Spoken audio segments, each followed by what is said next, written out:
This has been an amazing weekend for Jiu-Jitsu, and I know that ADCC hate is pretty popular right now, maybe deservedly so, but this was still an elite tournament with some great matches, so here's everything we need to know about ADCC 2024. In case you missed it, I also recapped the Craig Jones Invitational that was also this weekend. You can find links to that video up top and down in the description. It has been a pretty hectic weekend for me, but that means that was just because I was watching tons of Jiu-Jitsu and making videos, so thank you to everyone who watched the 4 videos I made in 3 days, and if you missed any of them, it's probably because you're not subscribed, so smash the button now. ADCC was obviously dealing with Craig Jones siphoning off some of its competitors, but there were still a lot of great matches, so let's get to some of the results. In the over 99 kilos, Penna got some revenge on New Wave when he tapped Luke Griffith, and that may be made up for losing to Gordon in the super fight on day 1. And while we're on the subject, why does Penna have to fight a 30-minute super fight in the middle of his bracket in the absolute?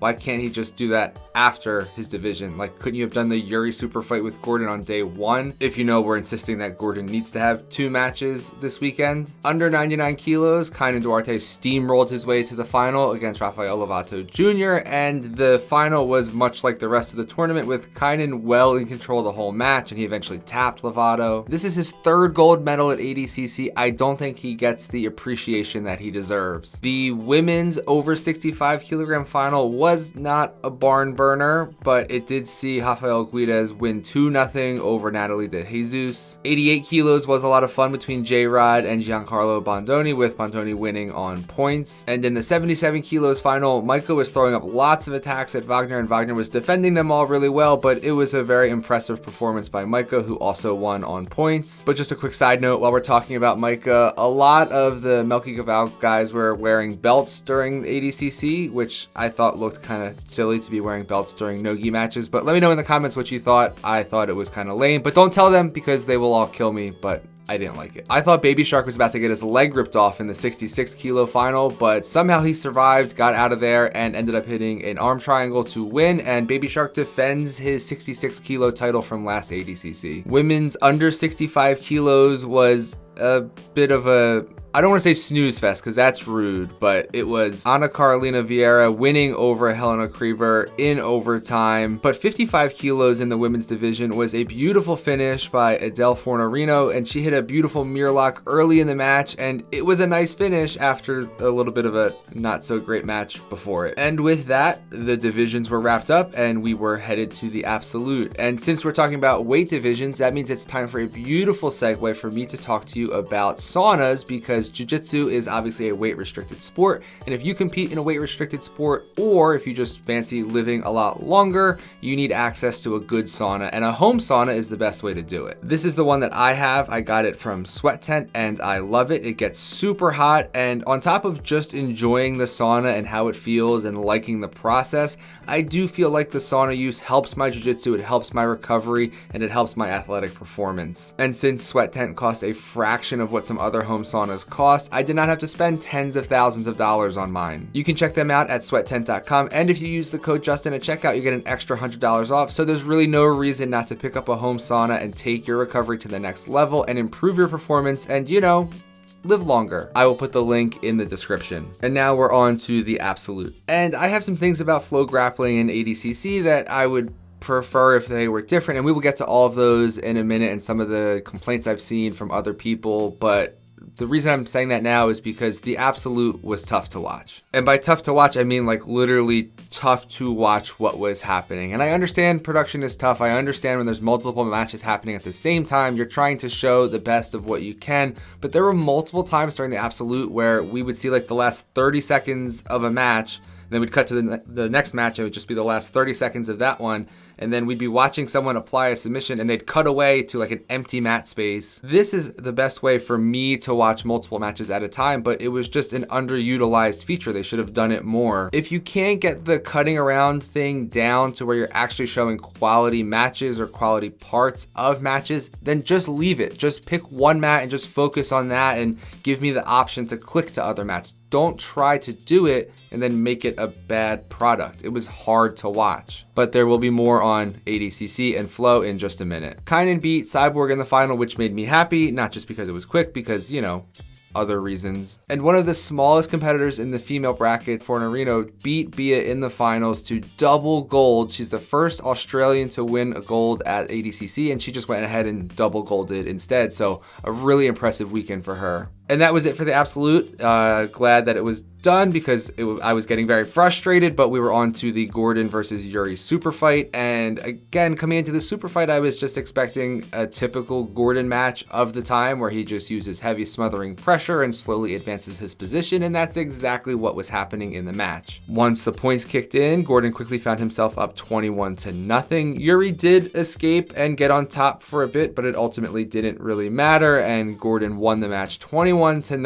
And in a final nod to poor production, they had Mo just walk right in front of the camera to go give Gordon his belt. Gordon did not take his opportunity on the microphone to respond to Nicky Rod's $1 million call out, so I'm still waiting for that. I will have a response to his response, obviously, so make sure you subscribe so you don't miss that. But it was obviously a very impressive performance from Gordon, and that sets up Gordon versus Kynan for the 2026 super fight. So now we've got 2 years to debate and marinate and talk about what will happen in that match. I will give you a hot take. The Kynan from this weekend, I think, is problems for Gordon Ryan in 2026. And now that we've been through the winners, here are some problems with ADCC and with Flow Grappling. And I'm not being a hater. I love ADCC. I think it is a prestigious elite tournament. I look forward to it every 2 years. It's one of my favorite weekends. I'm not being a hater. These are things that other people have problems with, things I see from other people, not just myself, but things that we all wish could be better. And with that disclaimer out of the way, Flow Grappling has got to go. ADCC is obviously behind a paywall on Flow Grappling, which is not great, especially with the CGI being free on YouTube and not having to pay for that.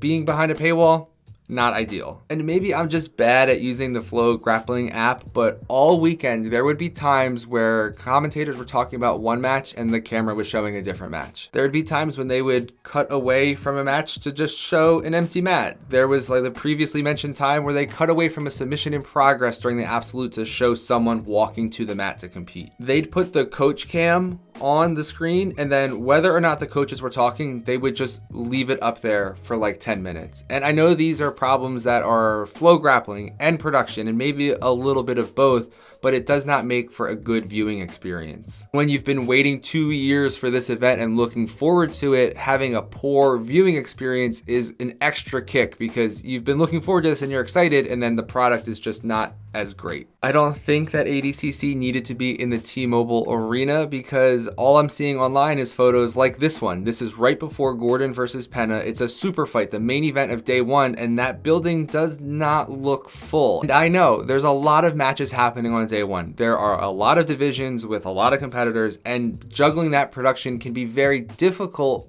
but there's got to be a way to do it that's enjoyable and easy to watch, and this was not it. We're watching the absolute and they're cutting to a commercial break that's not even a commercial break. It just literally says commercial break with a timer going. Why am I getting commercials on a service I already paid for? I paid $150 for a year for Flow, and then they're showing me commercials in the middle of matches during the biggest event of the year. This year's ADCC, I'm sad to say, is the same as it's always been. It's great jiu-jitsu at the highest level. It's elite performances with production problems, delays, and things we don't like as viewers. The difference this year is that there was another, I will argue, better event happening just across town that didn't have these problems. Yes, day one of the CGI was a little slower because again, there were a lot of matches and they're doing one at a time, and over 80 kilos on the first day was not super exciting, but by day two, the CGI was much better. Part of why CGI was much better and more fun is the rules, and I know the ADCC rule set is basically iconic at this point, but